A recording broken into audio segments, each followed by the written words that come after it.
Wow! It's not been running for like, I don't know, 6 weeks, and Rob's just turned it first go. I'm going to try and move it and tidy up down here because all the tree waste and stuff blows down the yard. And it's just ended up with all this like mud and silt and rubbish.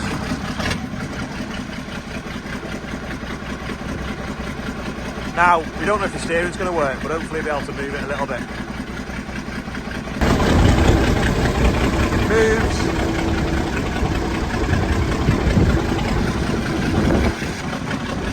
I'm going to try and get it a bit nearer the workshop and see if we can have a look at the steering.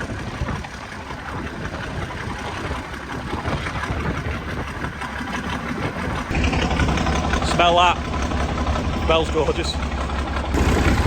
Need to fill that hole and it's huge now. Rob reckons if it's on idle his steering works, but if you rev it, it doesn't.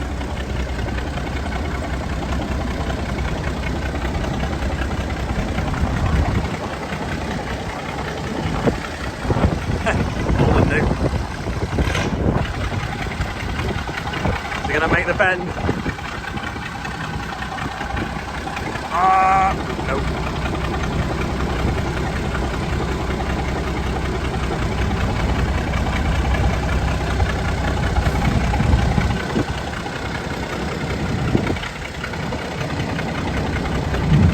Work though, doesn't it, I suppose?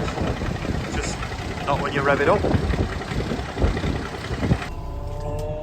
Just moving some fertiliser from this yard to the other one, ready for when we're next spreading up there.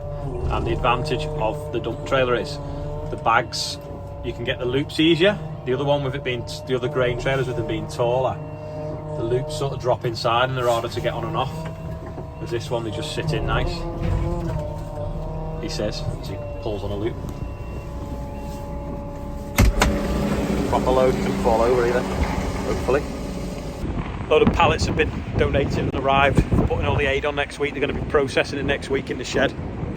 I'm going to go and get some T-pieces, split this off, then we can take a water pipe down there for when the motorhomes are going out, so it's easy to clean them over there rather than having to bring them in the yard, which is obviously muddy and dusty. Right, Rob just took the pin out of the steering ram, so we're going to try it with no load on and see if it goes in and out okay. But it does work on tick over, and that's how he managed to get it in the shed the right way around. Ready? Yeah. Fire in the hole! Woo. One.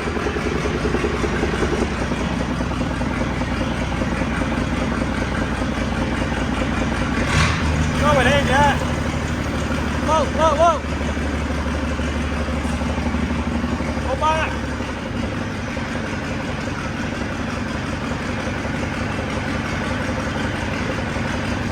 Yes, that's tight and no load on the ram. He's lifting up because it won't go in the jaw.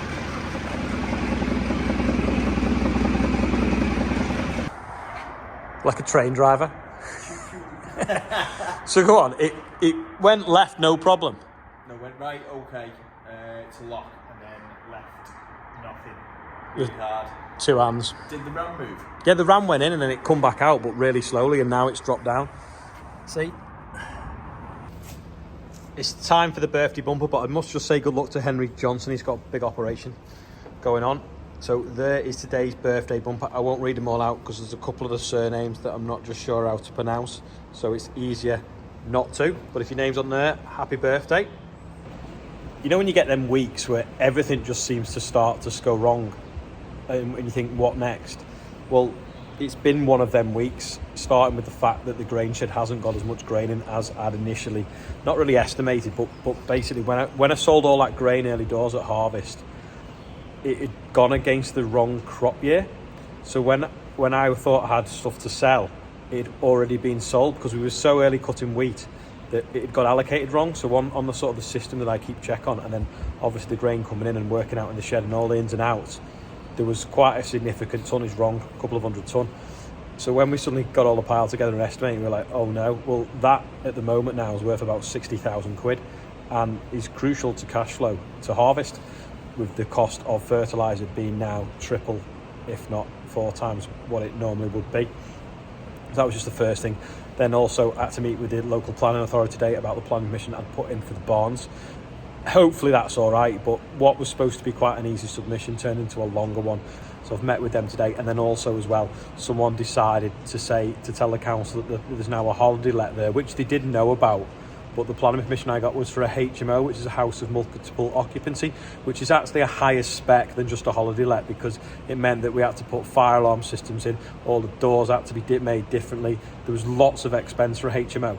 But now I've got to pay 480 quid for the privilege to have the planning permission to say something else, just because someone nosy decided to look on the planning website and say that I hadn't got the correct permission. Now, I only hadn't got the correct permission because it was never really the plan to be a holiday cottage. The plan was to be student accommodation for the university, hence why it was a HMO, house of multiple occupancy application. Anyways, that's just more hassle that you don't need. And then also the weather. So we wanted to get finished most of the spring drilling. I wanted to get the plough on the 936 and do the ploughing for the sunflower maize. That now has not happened because it's rained pretty much every single day. It's been too windy to spread any more fertiliser, and it's also been too wet to do any spraying. So the weeks just disappeared because it's Friday tomorrow with nothing going on. Still lots of paperwork as well because of the year end last week. So yeah, I've had one of them days and one of them weeks. And I'm glad I went to that show yesterday. I've moved places because I thought you could see the 14955 because everyone had said, where is it? It's because it's in the back of the dusty shed. Yeah, I'm glad I went to that show yesterday. I had a laugh with Steve, and we do have a laugh when we do things together. So that was good. But today, it's just been wet, miserable. We've been moving stuff around the yard. We've been trying to tidy up. We've got someone coming filming next week for a TV programme. So I didn't want the place looking a mess with leaves and wood chip and soil and everything blowing all over the place, so we've been on with that. But it's just been a bit of a nothing day and not much of a week, I feel.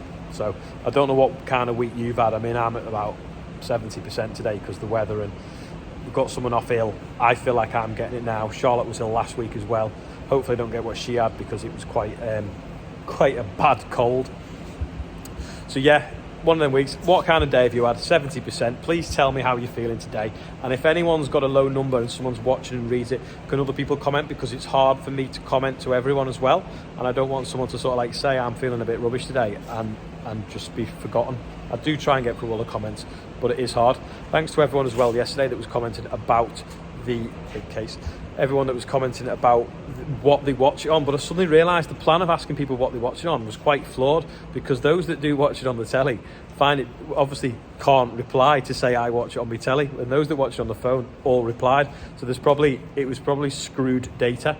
Maybe 50% of the people that replied, 75% of the people that replied was only the ones that used the phone, and only the other 25% that got off the telly and then used the phone could have done anything. Whereas if everyone could have left a comment, it maybe would have worked. Does that make sense? I feel like that's just sounded really complicated, but I just think it wasn't a true representation.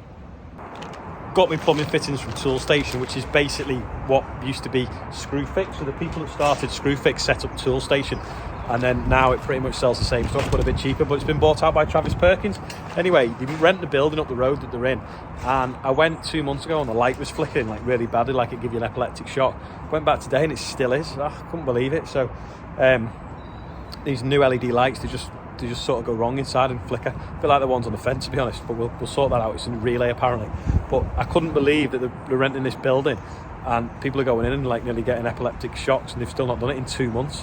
I wanted to walk out the shop, but it was taking that long to find the bits because they didn't have something in stock that I needed to do it a different way. I felt like that took it out of me today as well. Although we moved this into the workshop and we've had a little bit of a quick play at it, we haven't spent the day on it because we had other things to do. And we were sort of doing that between showers and kept thinking we'd have a look at this, but we will try and get to the bottom of why it's not working. Hopefully Massey Dave's watching and will tell us what it is now. We've done a little bit of investigation. I forgot to tell you what the quiz question was from the day before. It was this. It is a gas banger. Obviously easy to see now it's out of the box. But it's dead clever. It doesn't use a battery. The spark sort of resets it and makes it spark again, which is quite smart. But of course that means you have to manually turn it on and off. So it's no good. We can't leave it in a field because it'll bang all night. So I messed up there. I've ordered the wrong one. But it could be handy for the sunflowers that are so close. I can just turn it on and off as and when, and then I need to make sure I order some slug pellets as well to go down with them because the slugs absolutely love sunflowers. In fact, that's about it for today. Sorry it's been a bit moany, but I'm just having one of them days, and I'm sure I'm not the only one, especially with this weather. But thanks for watching, and I'll see you tomorrow, and hopefully it's dry and we can get some better work done. Actually, Joe's cheered me up. He sent me a hat and a mug, which is in Ace packaging. I think he's just getting rid of his race cardboard. So thanks for that, Joe. Cheered me up. That's Joe Seals. You may see him on TikTok as well as me sometimes. And also Joe has a YouTube channel. I'll try and leave a link below to his YouTube channel as well. So thanks for that, Joe.